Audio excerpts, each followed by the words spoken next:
الحمد لله نحمده ونستعينه ونستغفره ونعوذ بالله من شرور أنفسنا ومن سيئات أعمالنا من يهده الله فلا مضل له ومن يضلل فلا هادي له أشهد أن لا إله إلا الله وحده لا شريك له له الملك وله الحمد وهو على كل شيء قدير أعوذ بالله من الشيطان الرجيم يا أيها الذين آمنوا اتقوا الله حق تقاته ولا تموتن إلا وأنتم مسلمون وقال نبينا محمد صلى الله عليه وسلم من سلك طريقا يلتمس فيه علما سهل الله له به طريقا إلى الجنة رب اشرح لي صدري ويسر لي أمري واحلل عقدة من لساني يفقهوا قولي. Alhamdulillah, semua alhamdulillah. Bapak Ibu yang dirahmati oleh Allah Subhanahu wa taala. Pada kesempatan malam hari ini Allah memudahkan kita untuk bisa bermuajahah, saling bertatap muka dalam satu majelis yang majelis ini adalah majelis ibadah. Sholatus sir kata sebagai para ulama, yaitu talabul ilmi. Bahkan Imam Ahmad bin Hanbal rahimahullah ta'ala ketika ditanya oleh muridnya mana yang lebih utama antara salat sunnah dengan talabul ilmi, dari ilmu, maka beliau menjawab talabul ilmi lebih didahulukan daripada salat sunnah mutlak. Bapak Ibu yang dirahmati oleh Allah Subhanahu wa taala, oleh karena itu hendaknya kita menghadirkan dalam hati-hati kita feel ataupun rasa bahwasanya kita sedang ibadah. Dan karena talabul ilmi itu adalah ibadah, maka talabul ilmi itu tidak bisa disederhanakan dengan sampainya seseorang lulus dari sebuah lembaga pendidikan. Talabul ilmi adalah ibadah. Oleh karenanya talabul ilmi itu dilakukan oleh seorang hamba sampai dia datang yakin kepadanya. Rabbaka hatta ya'tiyakal yakin. Dan sembahlah Rabbmu, ibadahilah Allah Subhanahu wa taala sampai datang al-yakin, yaitu kematian. Maka nyantri ataupun belajar itu adalah saklawasi. Bapak Ibu yang dirahmati oleh Allah Subhanahu wa taala, kita lanjutkan kajian sirah kita terakhir yang telah kita sampaikan adalah tentang perang Badar. Perang terbesar pertama yang diikuti Rasulullah SAW, Ghazwah, yang diikuti Rasulullah dan para sahabat-sahabatnya. Secara umum perang sudah kita sampaikan gambarannya, tempatnya, kapan terjadinya, di mana, bagaimana asal kisah ceritanya, kenapa sampai terjadi perang Badar, berapa jumlah kaum muslimin dan berapa jumlah orang-orang kafir Quraisy sudah kita jelaskan. Pada kesempatan kali ini ingin kami sampaikan tentang bab yang disebutkan oleh Syekh Abdurrahman Al-Mubarakfuri dalam kitabnya Al-Rahim Al-Mahtum, yang ini kitab ini sudah diterjemahkan ke dalam bahasa Indonesia dan nanti bisa dibaca lagi sampai di rumah kalau sekarang tidak baca. Biasanya saya memakai kitab Ibnu Hisham, Tahdhib Syirah Ibnu Hisham yang warna hitam ini. Hari ini karena di sana tidak disebutkan beberapa kejadian-kejadian yang bisa kita ambil hikmahnya, beliau memberikan judul pada bab ini dengan min rawa'i'il iman fi hadhil ma'rakah. Kejadian-kejadian yang bisa menguatkan iman yang terjadi dalam perang Badar kali ini. Ini sengaja saya tampilkan slide yang kedua karena slide yang pertama gambarnya seperti ini. Nah, ada salah seorang sahabat yang bernama Qatadah bin Nu'man ikut di perang Badar. Beliau ketika perang Badar terkena anak panah tepat di bagian matanya. Kemudian beliau datang kepada Rasulullah SAW untuk mengadukan, dan Rasulullah menawari. Ketika Qatadah bin Nu'man ini datang kepada Rasulullah, Rasulullah tertawa, tersenyum, bukan tertawa, tersenyum, karena tahu akan jawaban Qatadah. Ketika datang, maka Qatadah minta, ya Rasulullah tolong sembuhkanlah lukaku ini. Maka Rasulullah memberikan tawaran, wahai Qatadah, mana yang lebih kamu pilih? Kamu bersabar dan masuk surga, atau kamu saya sembuhkan tapi belum ada jaminan surga? Maka Qatadah menjawab, dan ini yang menjadikan Rasulullah tersenyum, saya pengen sembuh dan saya pengen masuk surga ya Rasulullah. Makanya Rasulullah sebelum Qatadah datang sudah tersenyum karena sudah dikabari jawaban Qatadah ini masih nyeleneh. Dan terjadi.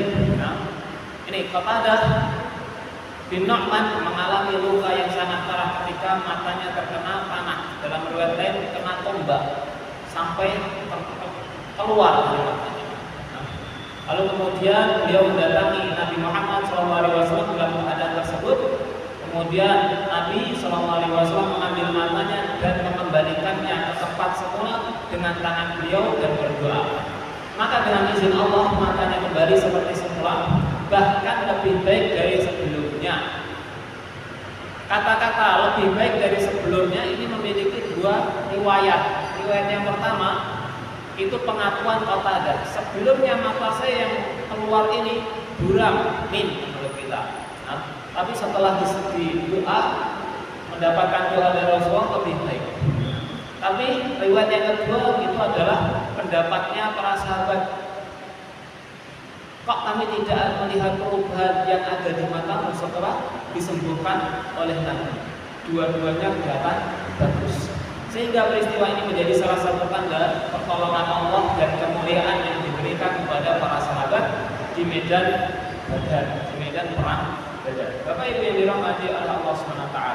Kisah yang kedua, kisah tentang sahabat yang bernama Umair bin Al-Humam.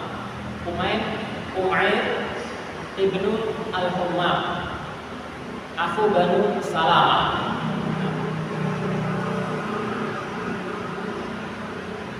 Nabi Muhammad ketika perang Badar dibuatkan oleh para sahabat satu tenda dan beliau berdoa dari tenda tersebut. Beliau tidak turun langsung ikut berperang, dijaga oleh sahabat Sa'ad ibn Abi Waqqas di tendanya. Tapi Rasulullah hadir di perang tersebut. Rasulullah keluar untuk memberikan motivasi dan semangat kepada para sahabat.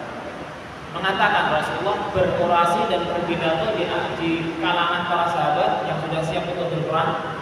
Beliau mengatakan, "Walladzi nafsu Muhammad biyadihi."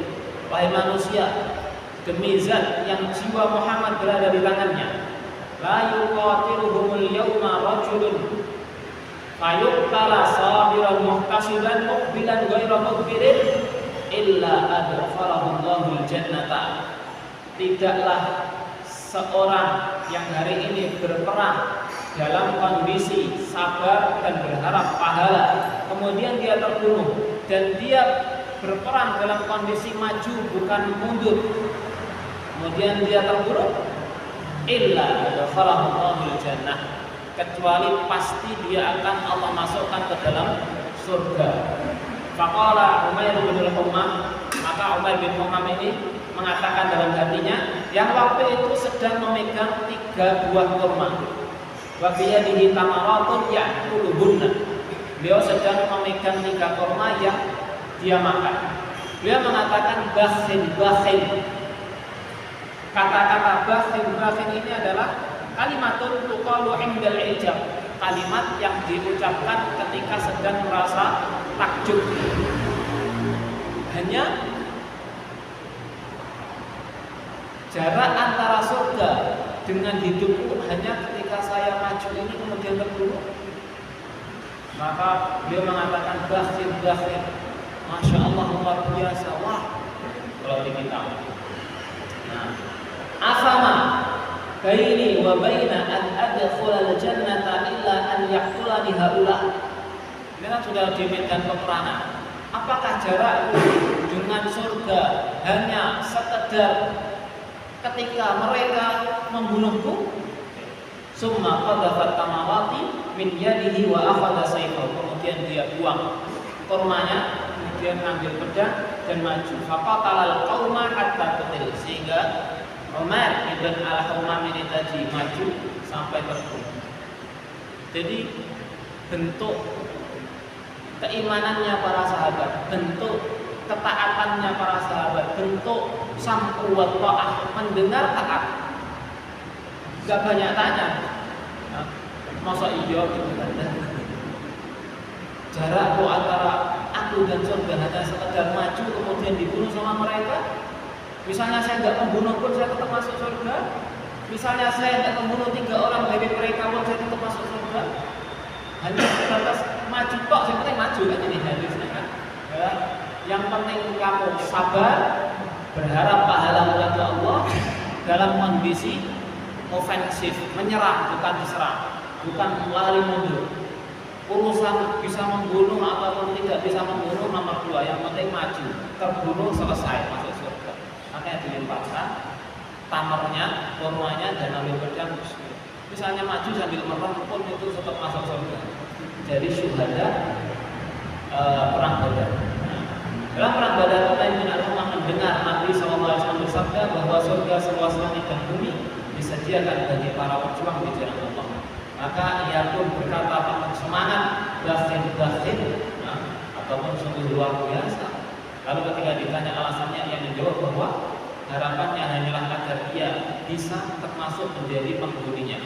Kemudian dia mengeluarkan beberapa butir kurma dari tangannya, melemparkan dan berkata bahwa jika ia menunggu sampai selesai memakan kurma itu sampai habis, itu adalah waktu yang terlalu lama untuk tinggal di bumi dan menyia-nyiakan kesempatan masuk ke dalam surga.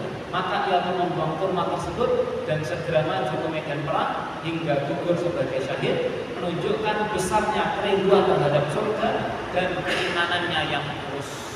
Setiap kita Bapak Ibu yang dirahmati oleh Allah SWT, ketika hidup di dunia adalah peserta dari sebuah perlombaan. Peserta dari sebuah perlombaan. Makanya kita sering dapatkan fastabiqul khairat, kata-kata itu dalam Al-Quran. Dan kejarlah kebaikan-kebaikan, berlomba-lombalah dalam kebaikan. Di dalam surat yang mungkin jenengan hafal, limithli hadza falya'malil 'amilun falyatanaffasil mutanaffisun. Hendaknya orang-orang yang memiliki giroh, semangat, yang memiliki kerinduan, ketulusan iman, dia cepat-cepat untuk segera mendapatkan hal tersebut. Salah satunya pernah saya mengisi khutbah di masjid ini dengan tema lomba dalam kebaikan Agustus di waktu itu. Saya ingat sekali, saya Agustus tahun kemarin. Lomba itu ada 2 macam. Kalau tidak cepet-cepetan ya banyak. Salah satu besar lomba itu adalah Ukashah ibn Mihsan yang di perang Badar pedangnya rusak, kemudian sama Rasulullah diberi ranting, perang pakai ini, ranting pakai kayu. Dengan suruh perang pakai kayu, pakai ini Rasulullah. Kemudian ketika dibawa gunakan berubah ranting itu menjadi pedang dan disebutkan di dalam kitab itu. Ukashah bin Mihsan ketika mendengar sabda Nabi Muhammad SAW, di surga itu nanti akan ada 70.000 golongan yang masuk ke dalamnya tanpa hisab, tanpa adab. Maka Ukashah bin Mihsan langsung berdiri, ya Rasulullah, ud'uni an yaj'alallahu minhum. Ya Allah, ya Allah, ya Rasulullah, doakan aku termasuk dari 70.000 golongan itu. Maka Rasulullah menjawab, anta minhum, engkau termasuk ya Ukashah. Mau sekadar berdiri dan ya Rasulullah mintakan masuk surga tanpa hisab, tanpa adab, dan dijamin masuk surga, dia masih hidup. Maka kebaikan itu untuk dikejar dan dijadikan bahan perlombaan. Bukan kemudian lomba hanya sekedar mendapatkan piala dan hadiah. Yang itu sebagian ulama justru malah melarangnya. Lomba dalam kebaikan dalam keseharian kita, Bapak Ibu dirahmati Allah. Ketika ada kesempatan beramal dalam hal-hal yang sepele, kita datang di saf depan masih ada yang kosong, kita datang sudah masuk waktu azan tapi belum ada yang azan, buru-buruan, cepet-cepetan ambil mic, cepet-cepetan mengisi saf. majelis ilmu ini bukan menyindir wajah yang duduk di belakang senderan, tidak masalah di kajian saya. Halakoh ataupun majelis ilmu itu yang terbaik adalah yang paling depan, yang diajarkan malaikat Jibril kepada Nabi Muhammad, mengajarkan cara talabul ilmi, bagaimana menempelkan tumitnya ataupun dengkulnya malaikat Jibril dengan tumit. Atau dengkul itu apa bahasa? Bukan tumit. Dengkul itu apa? Lutut. Lututnya malaikat Jibril ditempelkan ke lututnya Nabi Muhammad SAW, saking mepetnya. Kemudian meletakkan tangannya di pahanya Nabi. Wahai Muhammad, akhbirni anil Islam. Kabarkan kepadaku, beritahu aku apa sih mana Islam. Malaikat Jibril yang bertanya. Kemudian di hadis arba'in yang nomor 2. Kemudian akhbirni anil iman. Apa itu iman dari malaikat Jibril? Yang diajarkan malaikat Jibril kepada Nabi itu, maka sunnahnya talabul ilmi, majelis ilmu itu ke depan. Bapak Ibu yang dirahmati oleh Allah Subhanahu wa taala. Yang ketiga, ini juga ngeri ini detik-detik kematian tragis Abu Jahal. Ini disebutkan oleh Syekh Abdul Rahman Al-Mubarakfuri dalam kitabnya Al-Marwahiq Al-Mahfuz. Qissatul Maktali Fir'aunu hadhihi ummah Abu Jahal la'natullah alaihi. Siapa yang membunuh Abu Jahal?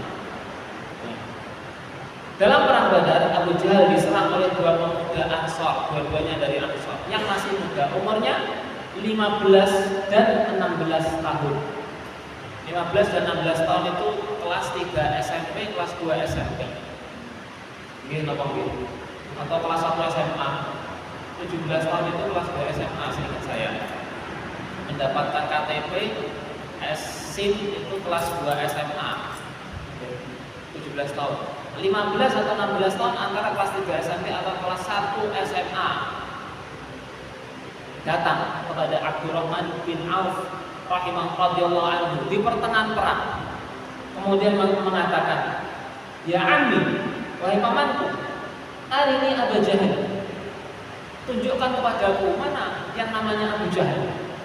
Faqultu, "Ya bani akhi, fama tasna'u bihi?" Wahai anak saudaraku, apa yang mau kamu lakukan dengan Abu Jahal? Qala, "Ukhbirtu annahu yasubbu Rasulullah sallallahu alaihi wasallam." Aku mendengarkan kabar dari sahabat-sahabat Muhajir bahwasanya dia sering kali mencela Nabi Muhammad SAW. Aku gak terima. Ini fanatik yang luar biasa. Qala walladzi nafsi biyadihi. Maka Abdurrahman bin Auf mengatakan, demi zat yang jiwaku berada di tangannya, la in ra'aituhu la yusariqu sawadi. Apa ini perkataannya? Siapa? Anak ini tadi, dua anak ini. Demi zat yang jiwaku berada di tangannya, seandainya aku bertemu, aku tidak akan berpisah dengannya. La yufariqu sawadi sawadan hatta yamutal ajalu minna. Sampai siapa yang lebih dulu mati. Fata'ajabu lidzalika. Maka kata Abdurrahman bin Auf, aku merasa heran dengan itu. Qala wa bamazalil akhar. Yang kedua, kemudian menggerak-gerakkan tangannya juga. Faqala li mislaha. Kemudian mengatakan kepadaku sama seperti apa yang dikatakan yang pertama. Falam anshab an nadartu ila Abi Jahal yajulu fin nas faqultu ala tarayan. Sampai kemudian aku melihat kesempatan melihat Abu Jahal dilindungi oleh banyak orang-orang Quraisy karena dia pemimpin. Dilindungi, dan salah satu yang melindungi adalah anaknya Ikrimah bin Abi Jahal. Ikrimah ibn Abi Jahal. Faqultu ala tarayan, apakah kamu tidak melihat orang itu? Ya. Hada sahibukum alladzi tas'alani anhu. Itu loh. Seorang sahib, itu loh temanmu yang kamu cari gitu. Kata Abdurrahman di sini dikatakan, itu loh yang kamu cari. Qala faqtadahu fadarabahu hatta qatala. Kemudian ketika ditunjuk oleh Abdurrahman bin Auf, dua anak itu langsung enggak. Yang itu kok gede men, yang itu kok pakai kuda tinggi, yang itu kok yang dilindungi banyak orang. Enggak. Dua orang langsung lari ke depan, kemudian membunuh. Di sini dikatakan memukul dan membunuh. Suman syarafa ila Rasulillah sallallahu alaihi wasallam. Ketika sudah merasa yakin bahwasanya Abu Jahal sudah terbunuh, dia potong kakinya, dia potong kakinya, dan salah satu dari Muawid dan Mu'ad ini terpotong tangannya sini, tangannya terpotong. Siapa yang memotong? Ikrimah bin Abi Jahal, anaknya Abu Jahal, terpotong. Nah, tapi kemudian dia keluarkan imamahnya, dia lepas imamahnya, dia tali bagian yang putus, dia taruh belakang. Sehingga ketika perang dengan tangan kirinya kok merasa mengganggu, dia injek tangannya sehingga terputus. Dua-duanya ini ketika merasa yakin sudah membunuh Abu Jahal, padahal belum terbunuh. Yang penting sudah memukul pakai pedang, kena kakinya terputus Abu Jahal. Datang saking senangnya kepada Rasulullah dua-duanya. Maka sumang sharafa ila Rasulillah, lari kepada Rasulullah faqala ayyukuma qatalahu, siapa dari kalian berdua yang membunuh Abu Jahal? Faqala kullu wahidin minhuma ana qataltuhu. Dua-duanya mengatakan saya Rasulullah, saya Rasulullah. Ngaku-ngaku. Dua-duanya ngaku karena memang dua-duanya pedangnya kena Abu Jahal. Qala, maka Rasulullah bertanya, hal masahtuma sayfikuma? Apakah kalian berdua sudah menghapus darah yang ada di pedang kalian? Faqala la, belum ya Rasulullah.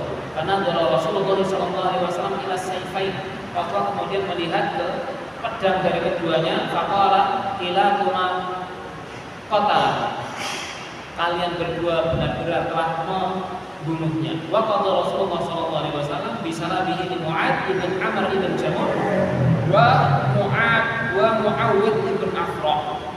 Dua anak ini namanya Mu'ad bin Amr bin al-Jamuh, satunya Muawid ibn Afra, bukan anak kembar, tapi dua-duanya masih sangat muda dan belia yang bisa membunuh. Bagaimana gambaran anak muda zaman Nabi? Bagaimana gambaran anak muda para sahabat? Menjadi pahlawan, menjadi orang terdepan, menjadi mereka yang bisa, salah satu yang bisa penentu kemenangan. Penentu kemenangan perang ini ya bisa membunuh rajanya. Rajanya kan Abu Jahal, bisa bunuh raja kalau dalam sekap ya sudah menang. Sama seperti para modern. Kalau perang modern itu kan beda. Dibunuh raja ini belum tentu menang. Seperti Amerika membunuh Iran, Ali Khomeini, tapi belum tentu menang. Kenapa? Hari ini perangnya perang modern, bukan perang zaman dulu. Kalau zaman dulu perang, kemudian rajanya mati, tidak ada koordinator ataupun bendera liwaknya, panjinya sudah jatuh, berarti tandanya sudah kalah. Kalau perang modern tidak. Siapa ini? Khomeini meninggal, mati, masih ada yang lanjutkan. Sudah disiapkan plan B, plan C, plan Z, dan senjata-senjata gudang-gudangnya juga masih ada sampai sekarang, buktinya belum selesai perang antara Iran dan Amerika Israel. Nah, tapi kalau zaman dulu perang itu kemenangannya ditentukan siapa yang lebih dahulu membunuh pemimpinnya. Dan ini salah satu penentu kemenangannya adalah dua anak ini, dan dua-duanya masih muda. Ustaz Budi Azhari pernah membawakan tema dalam salah satu khotbahnya tentang luar biasanya anak-anak muda, peran anak-anak muda dalam Islam. Di Al-Quran banyak sekali disebutkan kata fityan, kata gulam, ada kata gulam yang sering fityan. Nabi Ibrahim alaihissalam ketika merusak dan menghancurkan patung-patung, disebutkan oleh orang-orang musyrik waktu itu, siapa yang melakukan ini? Innahu fata, yang melakukan adalah anak muda yang namanya Ibrahim. Ashabul Kahfi itu adalah fityanun, anak-anak muda yang menyelamatkan akidahnya ke dalam gua. Di dalam surat Al-Buruj mengisahkan tentang Ashabul Ukhdud, pointernya ataupun pemimpinnya siapa ini? Aktor utamanya adalah Gulam, anak muda yang ketika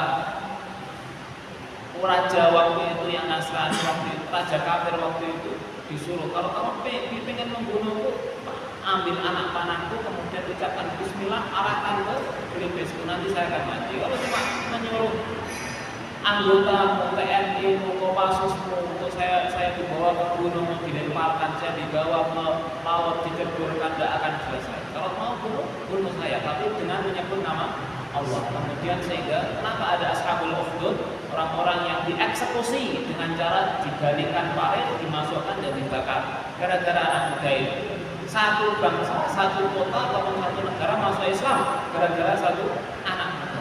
Jadi anak muda itu adalah memiliki peran yang besar di dalam agama Islam. Bapak Ibu yang dirahmati oleh Allah SWT, mari kita lihat anak-anak kita hari ini bisa apa, punya tujuan hidup apa, pendidikan kita hari ini targetnya apa. Oh, ada targetnya, tapi susah untuk dikejar. Tapi kecil sekali target itu, wes susah, kecil bisa untuk didapatkan. Dan anak-anak muda sekarang difokuskan pada mencari target yang kecil dan susah didapatkan, sehingga banyak yang tercangar. Kemudian hari ini ada teman saya punya statusnya anak muda bunuh diri pakai motor ninja, dipakai pinggir jalan, gantung diri. Belum keluar kabarnya, beritanya belum keluar, kita lagi insya Allah keluar, gantung diri, ada di berita. Di sini masih ada mungkin. Nah, kalau nggak sama orangnya ada gantung diri, anak muda yang gantung diri anak muda. Tetangga dari desa Sumberkira tadi Rabu, ya Kamis kemarin Rabu, bunuh mertuanya dan melukai istrinya. Dari ini tetangga, banyak orang. Endingnya ya seperti itu. Endingnya Muhammad bunuh diri.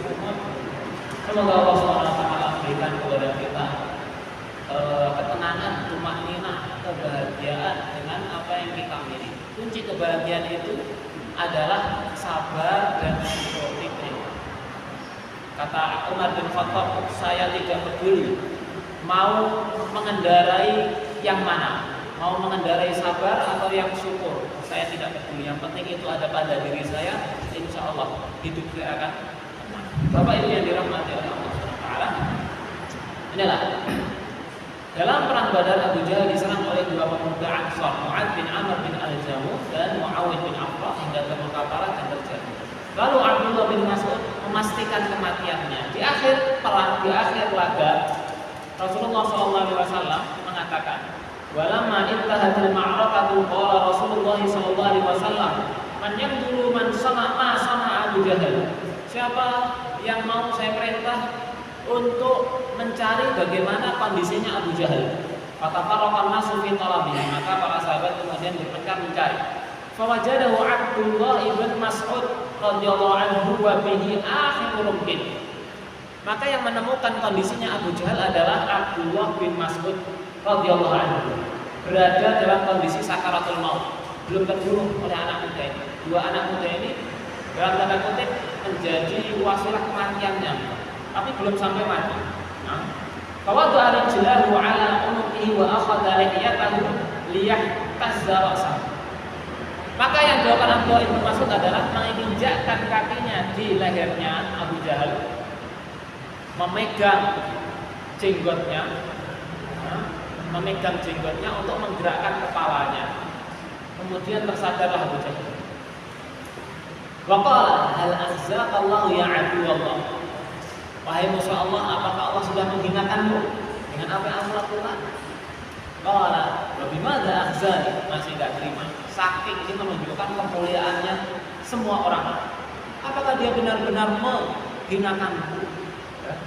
A'amadu min rajulin qataltamu, apakah kamu sekarang sudah bersandar dengan seseorang yang kamu bunuh? Aw hal fawqa rajulin qataltamu? Wa qala falau ghayra akkalin qatalani, summa qala akhbirni liman dairatil yaum. Abu Jahal bertanya kepada Abdullah bin Mas'ud, kabarkan kepadaku, hari ini siapa yang menang? Qala lillahi wa rasulih, yang menang adalah Allah dan Rasulnya.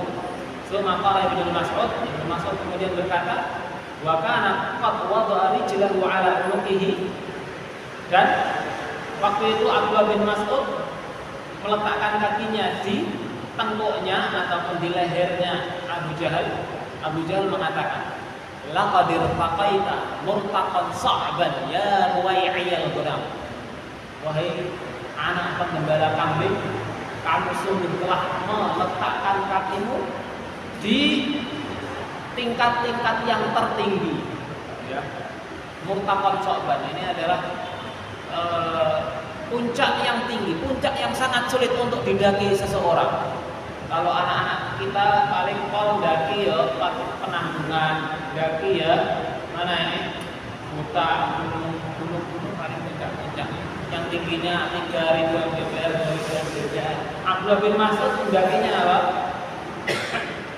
Lehernya Abu Jahal yang tidak ada satupun orang bisa menginjakkan kaki di sana. Puncak itu, puncak ketinggian. Makanya Abu Jahal mengatakan, kamu anak penggembala kambing sungguh telah mendaki di puncak yang sangat sulit. Bahkan Ibnu Mas'ud min ra'at al-ghanam di Makkah. Wa ba'da an dara bainahuma hadha kalam iktaza Ibnu Mas'ud ra'sa. Kemudian Abdullah bin Mas'ud menenggal kepala. Ini namanya perang ya gini lah, sadis gitu. Dan memang ingin menunjukkan bukti kepada Rasulullah SAW. Ya ini yang terjadi.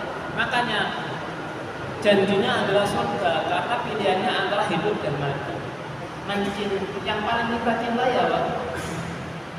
Bapak-bapak ini kalau ditanya yang paling dicintai apa? Mungkin tidak menjawab nyawa saya Ustaz. Jadi kalau sudah nikah bisa jadi anak saya, istri saya. Gitu. Tapi secara naluri yang kita cintai ya diri kita.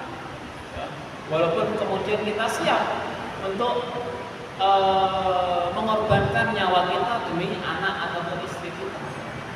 Tapi ya saya yaitu yang paling modal terbesar yang paling kita cintai. Kita pikir-pikir juga nanti kalau saya mati siapa lagi yang mendanai ataupun siapa yang memberikan infak sedekah kepada anak dan istri saya. Pikir juga kalau untuk berkorban.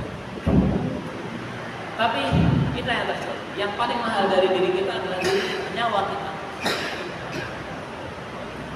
Makanya Rasulullah SWT sering menyampaikan dalam Al-Quran, barang siapa yang berjihad dengan harta baru dengan nyawanya. Jihad dengan harta baru dengan nyawanya. Kenapa dengan harta dulu? Karena lebih mudah berjihad dengan harta daripada dengan nyawa. Lebih mudah. Orang-orang musyrik Quraisy mending bayari orang berangkat ke perang daripada saya berangkat. Lebih gampang. Harta bisa dicari lagi, kalau nyawa sekali main itu cuma sekali, tidak ada ilmu rawa kontak. Nah, mati kemudian hidup lagi tidak ada. Baik. Bapak Ibu yang dirahmati oleh Allah SWT, juga wafatnya ataupun matinya Umayyah bin Khalaf dalam perang Badar, banyak orang-orang kafir yang kemudian meninggal. Salah satunya Umayyah bin Khalaf. Umayyah bin Khalaf ini adalah salah satu orang terkaya di Arab. Umayyah bin Khalaf.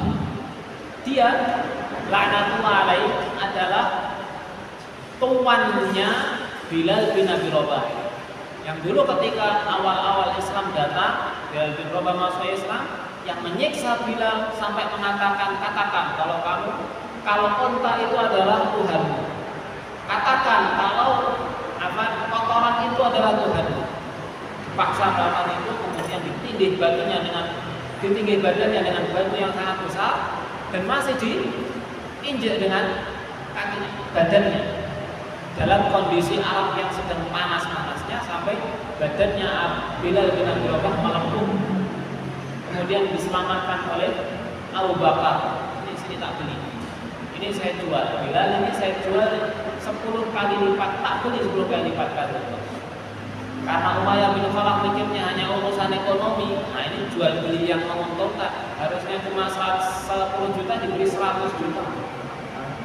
Dapat dia 100 dilepaskan. Sehingga Bilal menjadi menjadi Umayyah bin Khalaf. Bagaimana kisah kematiannya? Umayyah bin Khalaf ketika perang Badar adalah salah satu yang ditawan menjadi tawanan.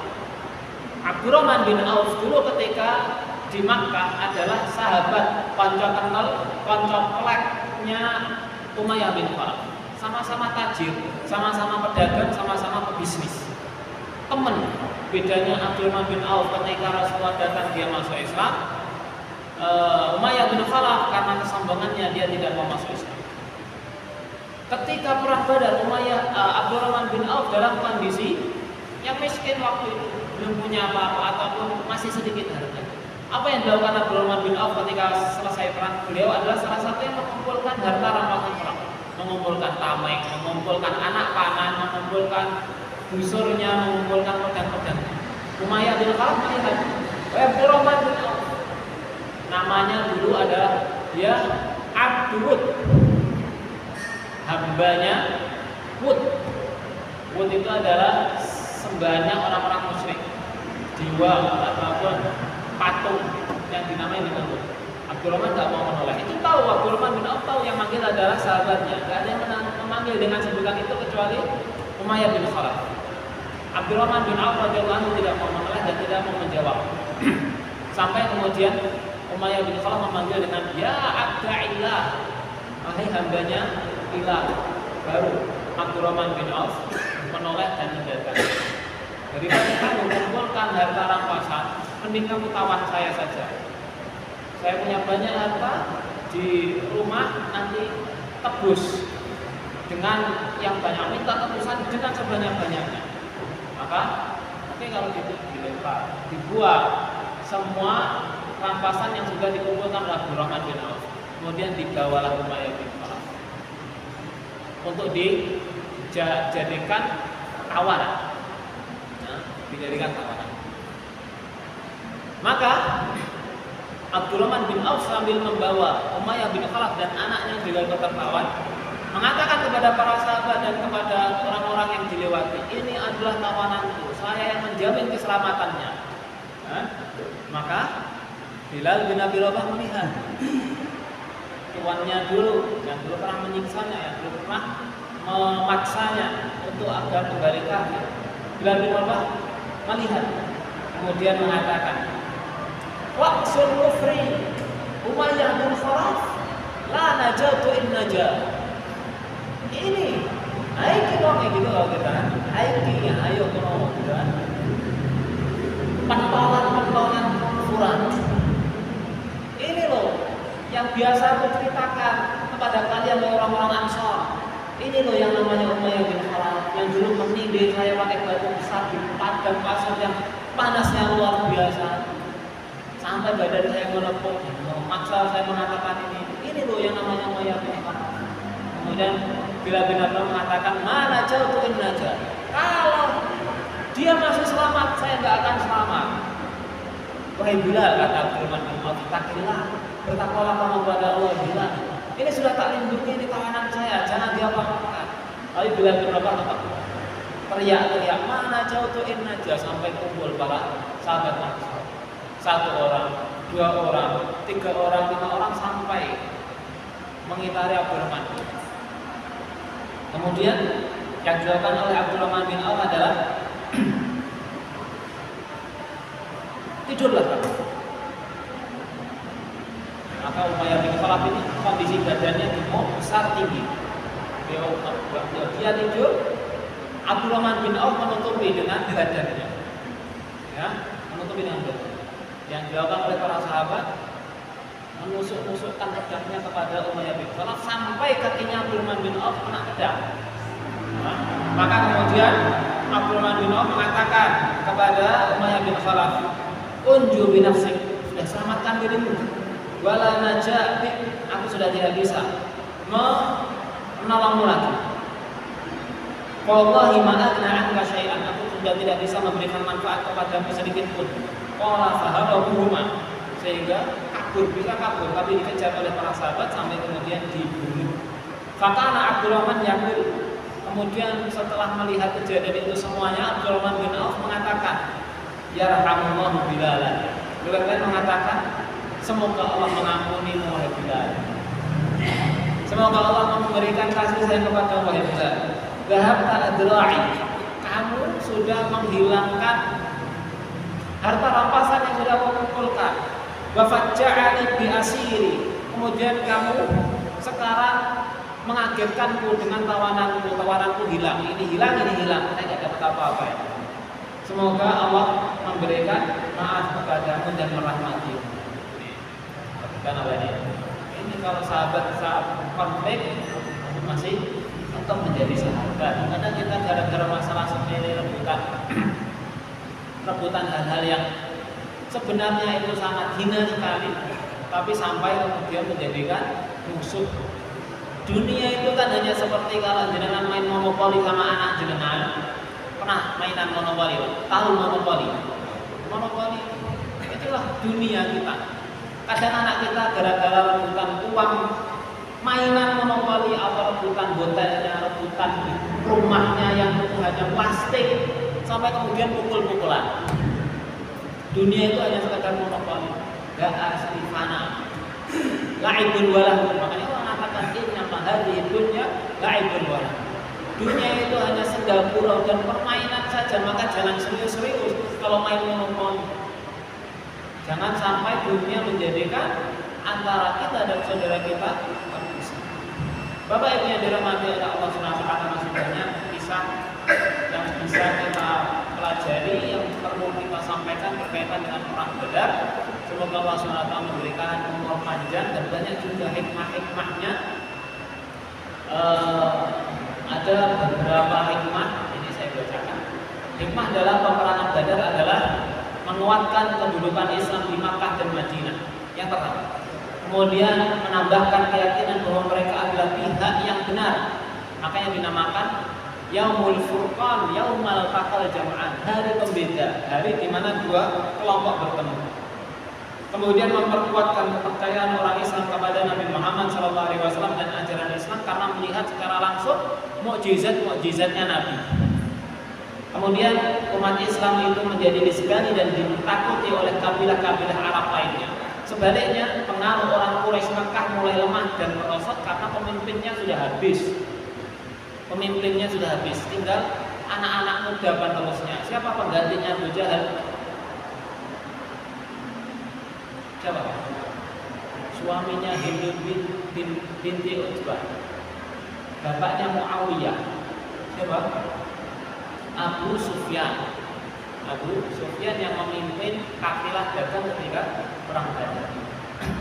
Baik, ada kisah yang sebenarnya ingin saya sampaikan bagus sekali berkaitan dengan perang Badar ini. Ketika orang-orang Quraisy sudah kembali ke Makkah, orang-orang Makkah memberikan peraturan larangan menangisi orang yang mati.